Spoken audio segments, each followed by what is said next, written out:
In a recent video, I covered the Japanese training cruiser Katori, a ship best known for her sinking due to an involving USS Iowa, the one and only time an Iowa-class battleship sank an enemy cruiser, even if that cruiser was not meant for direct combat. During that video, I also brought up the fate of two of her escorts, Nowaki and Maikaze. Nowaki escaped, although the fire directed her way at 22 miles was some of the longest range shell fire in history. Maikaze would not be so fortunate. She would be engaged by several American warships, most notably the cruisers New Orleans and Minneapolis, alongside the far more famous USS New Jersey. The cruisers are often cited as dealing the finishing blow, though New Jersey's contribution is famous in its own regard. Regardless, Maikaze would sink with all hands.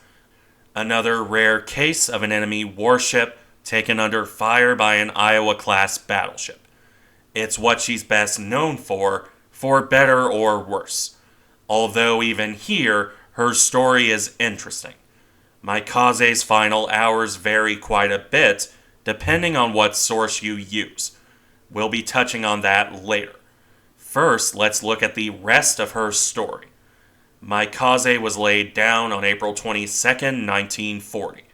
She would be launched on March 15, 1941, and commissioned a couple months later on July 15, 1941, with the ship sunk on February 17, 1944. Not a long career to be sure, but right in line with the other Kagero-class destroyers. These were some of Japan's most numerous destroyers, with 19 ships in the class, and many of those were involved in some of the fiercest fighting of the war. The sole survivor, Kaze, is famous for a very good reason. Similarly, many of them having relatively short careers is due to that extensive combat record. Both of those things, the sheer number of ships and their extensive combat history, isn't surprising.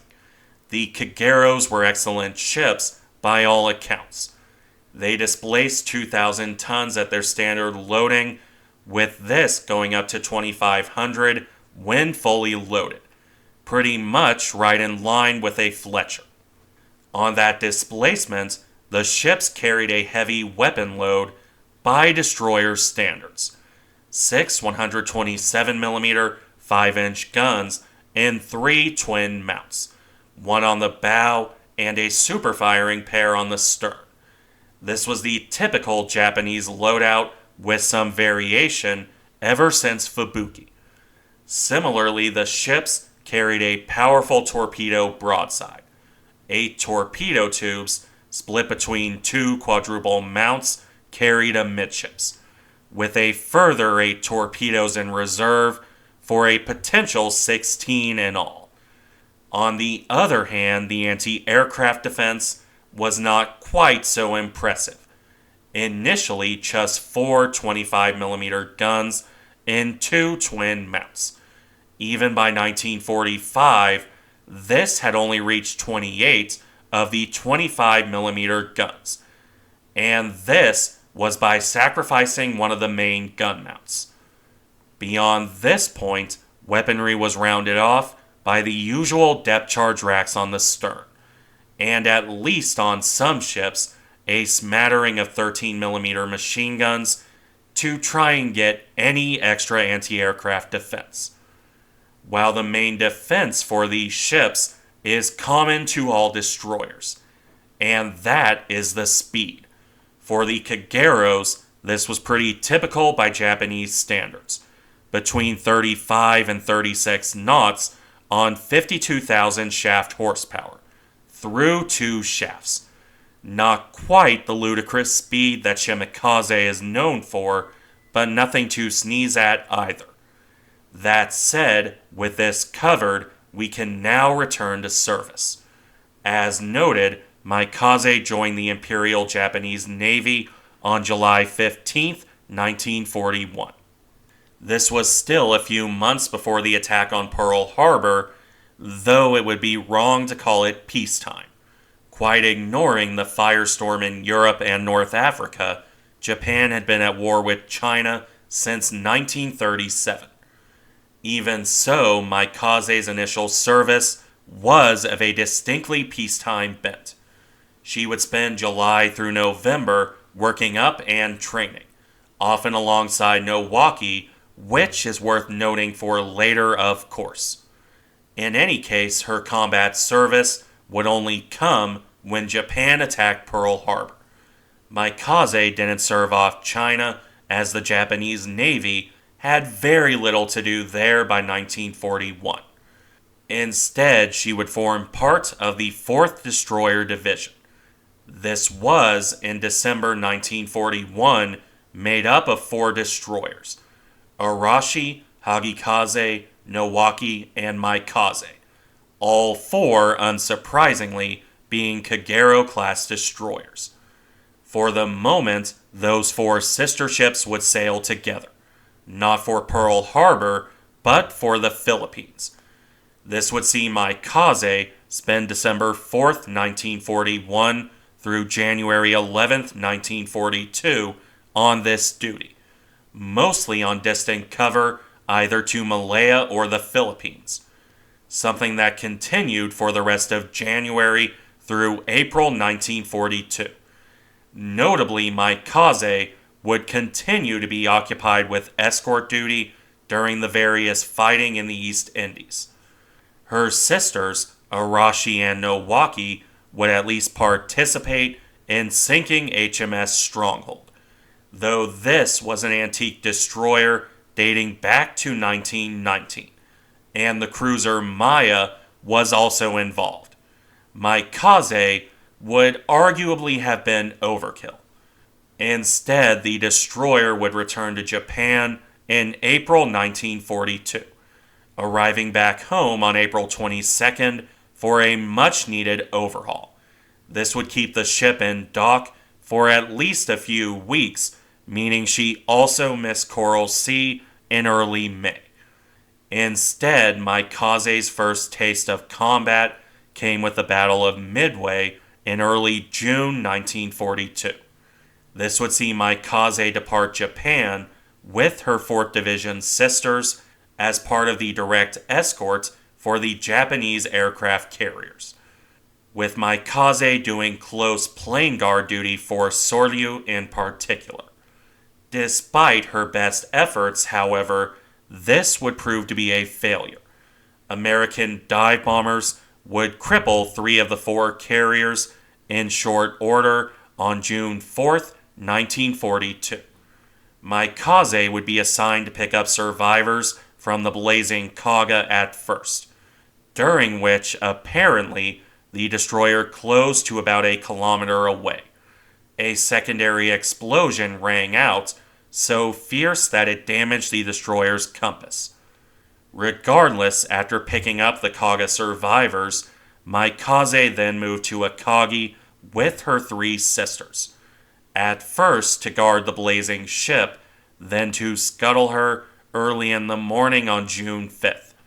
Shattered Sword, which is definitely the authoritative source on the matter, cites each destroyer firing 1 torpedo.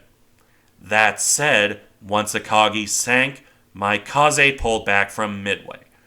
Instead, she would join her sisters in escorting the carrier Zuiho to reinforce the Aleutian campaign. This came on June 9th, with the destroyer sticking around Alaskan waters until July 12th, before returning to Japan by the end of the month, if only for a little while, because soon enough, Maikaze returned to the South Pacific. First came a brief detour escorting the Fleet 2 truck on August 16th. Soon after this, Maikaze shifted towards the Solomons, continuing her escort duty, with this time covering Japanese forces during the Battle of the Eastern Solomons, which took place on August 24th, 1942. It wouldn't see much in the way of combat, however. a trend that would continue for this destroyer through the end of 1942. Maikaze would occupy her time on one of three major duties, her typical escort work being the big one. Another involved 3 troop runs to Guadalcanal from October 3rd through the 9th of 1942, while the third would be another battle at the Battle of Santa Cruz on October 26th. Once more, Maikaze was undamaged and largely unengaged during this battle, allowing the destroyer to escort the damaged Shokaku and undamaged Suikaku to truck on October 28th. After this, she would round off 1942 on further escort duty, first escorting the damaged Shokaku back to Japan from November 2nd to November 6th. Then she would tow her damaged sister Nowaki back to truck, with this taking place from December 13th through December 18th, while 1943 would end up following much the same pattern. It began with Maikaze escorting a couple troop convoys, the first of these to Rabaul from January 5th to the 10th, 1943. This would see Maikaze make her most notable kill of the war when she helped sink USS Argonaut on January 10th. After this, she rounded off January 1943 on runs to Guadalcanal, either bringing troops in or pulling them out. The latter would see her first real damage on February 4th. Maikaze would be near missed by bombers flooding the destroyer's engine room. She had to be towed to safety by Nagasaki. Temporary work at the Shortlands from February 10th to the 12th got her in shape to sail to truck. Further work there would last into March, with the destroyer leaving on March 6th, 1943. In this case, escorting Hamikaze as she towed the more damaged Michishio to Japan. The ships arrived on March 16th, where Maikaze went in for proper refit, with this running through July. She only left Japan on July 23rd, 1943, at which point it was back to escort duty. Maikaze would escort transports, aircraft carriers, and assorted other ships up and down Japan's territory, a duty that kept her occupied through the end of October before something noteworthy happened. In this case, on October 22nd, she helped Nowaki pick up 1,000 survivors from a torpedoed troop ship. After this, it was back to escort work until December, without much of note for Maikaze in particular. In fact, her next major note wasn't until December 11th, when she escorted Kongo and Haruna back to Japan. And even this is mostly noteworthy for her own refit at the time, which combined fleet cites as likely involving that remove a turret for 25mm guns refit that I mentioned earlier. In any event, once this was done, the destroyer left Japan as Destroyer Division 4 flagship on January 4th, 1944. This would be her final time leaving home, as it would turn out, though not her final voyage. Maikaze first reached Truk on January 9th, escorting the cruiser Atago and the carriers Zuiho and Unyo. She then escorted a troop ship from Truk to Rabaul from January 19th to the 22nd. A couple other escort runs followed from mid-January through early February, with the destroyer back in Truk on February 12, 1944. A few days later, she would leave once again, and for the last time. Maikaze departed the island on February 17th, joining the cruiser Katori in escorting an auxiliary cruiser toward Japan. Unfortunately, this was just slightly too late to avoid the American attack on the island, Operation Hailstone. At this point, things get a bit mixed depending on your source. Maikaze was almost certainly hit by a couple bombs around 8:30 a.m. on February 17th, with this crippling the destroyer, leaving her vulnerable to the approaching New Jersey, New Orleans, and Minneapolis. Beyond this point is where things differ. For his part, Dole notes her firing away until water came over the turrets, with the destroyer sunk by cruiser gunfire. Mind you, this isn't entirely accurate because we have photographic evidence of the ship's magazine going up. Toll, meanwhile, cites Maikaze being crippled and set on fire by 500-pound bombs, though he also cites the cruisers finishing off both Maikaze and Katori, so make of this what you will. And then there's an article which cites Maikaze valiantly standing by Katori. This mentions her defiant torpedo spread, which nearly hit New Jersey, something Toll also notes. Which brings us to Combined Fleet. Unfortunately, while normally quite detailed, their article on Maikaze is rather bare. She left truck with Nowaki, escorting Katori and the auxiliary cruiser Akagi Maru. Then it jumps straight to her being sunk, mostly by gunfire from New Orleans and Minneapolis.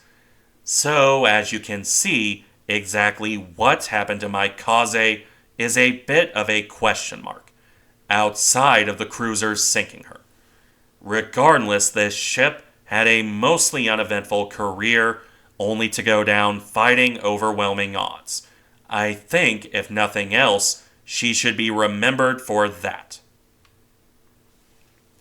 Thank you for watching. Remember to like, comment, and subscribe if you enjoy the content, and I'll see you in the next one.